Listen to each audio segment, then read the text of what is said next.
Hey everyone, I'm back again, as I said I would be, so that I can go over the assignment for week 3 in a little bit more depth. It is a more involved assignment, but student have all said that this is one of the most useful assignments that they complete during the time that they spend in this course.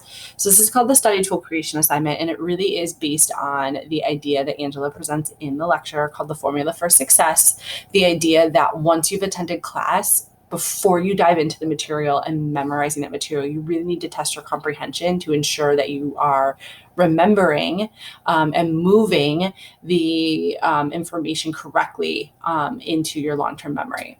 So this assignment is going to be done in 3 different parts and require you to submit 4 different pieces of evidence. So part 1 is all about testing your comprehension. So what you're going to need to do is select a class, any class, not FYS 1010, but any other class. It can be a class that's taught synchronously. It can be a class that's taught asynchronously, but it's a class that you must take notes for. You're going to attend that class and take notes, whether that be typed notes or handwritten notes. So the first piece of evidence that you're going to be turning into me is a copy of your notes. Okay, that can be taken with a picture, taken with your camera on your phone and uploaded as a picture. It can be saved as a Word document because you took them online as your instructor was talking, however you take notes. Once you've done that, you need to prove that you understand what was taught in that lecture. And you have 2 options to do that. The first is going to be to summarize the content of that lecture in your own words. You can handwrite it. So if you're taking notes and you decide to summarize in your own words, that's probably going to look like a paragraph or several paragraphs. Or you can record a video of yourself explaining it to me and upload that. Your other option would be to teach the content to someone else. So that's going to look like, again, a video of you teaching me the content, or you writing out a very detailed lesson plan, or like a script basically of how you would teach it. So that's piece of evidence number 2. So far you've tested your comprehension and you've proved that by uploading a copy of your notes, as well as either a summarization or some kind of proof that you've taught the content to someone else. Part 2 is you taking that material that you've now confirmed that you know and developing some kind of evidence-based tool that's going to allow you to engage in short, frequent reviews. It's the second part of the Formula for Success. So for the same class that you took the notes in and that you either summarized or created the lesson plan for, you're now either going to create concrete examples. So this is perfect for math or chemistry, or engineering, maybe business. You are going to create, not take from the back of the book or another website, but create 3 or more examples demonstrating your understanding and application of the content. Again, video or written, but that's the third thing you're uploading.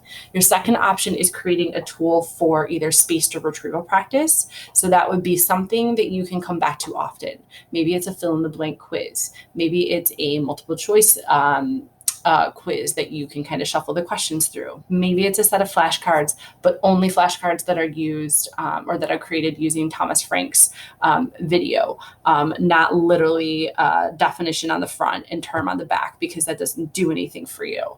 If you do that, then, and you decide to handwrite them, then taking some pictures of all of those flashcards would be a piece of evidence that or a video of yourself showing me those flashcards would be the piece of evidence you're uploading for part 2.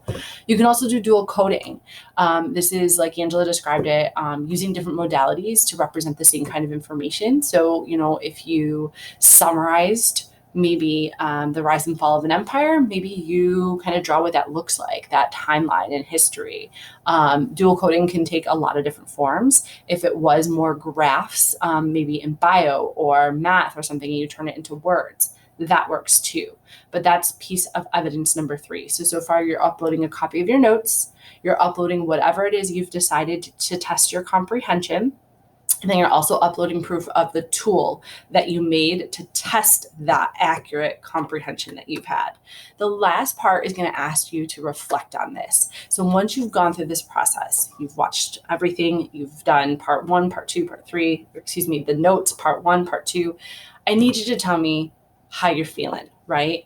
And there are some reflection questions about it, describing your level of understanding of the material now that you've gone through these steps. What was it about completing part one, testing your comprehension, that made you so confident or not confident? And using that tool, what did that do to your confidence level? So it really wants you to be metacognitive and think about the process you went through and whether or not that process had an impact on how well you feel you know the material for that one lecture. Okay. At the very bottom of the assignment, I do have some reminders of what you should be submitting. You have the option to upload a lot of different things. You've got a text box entry for your evaluation, your part 3 reflection questions. You've got the ability to enter a website URL if you decide to upload videos that you've uploaded to YouTube or share videos, a media recording, which would be a video, or a file upload if you take your notes in a picture or whatever. So there are all of the options for you to complete this. I do anticipate that you'll have to upload multiple files in order to complete this assignment, and everything, all 4 pieces of evidence are due by September 21st at 11:59 p.m. If you have questions, it is imperative that you reach out early and ask. I go to bed at a reasonable hour. I'm not going to be checking my email at 11 o'clock at night on September 20th or the 21st. So please don't wait till the last minute. This is designed to take you through the process of learning. It's designed for you to demonstrate your understanding to yourself and take what you've understood and apply it to, use the knowledge you have about these evidence-based tools and really apply that understanding to the material that you're learning in all of your other classes. And then again, designed to ask you to engage in some metacognition about this whole process. Questions, ask. I said a lot, so I'm sorry, but I hope you all find this assignment as useful as many of my students in the past have. All right, have a good whatever it is, morning, afternoon, evening, midnight, and you'll see me soon in another video. All right, bye guys.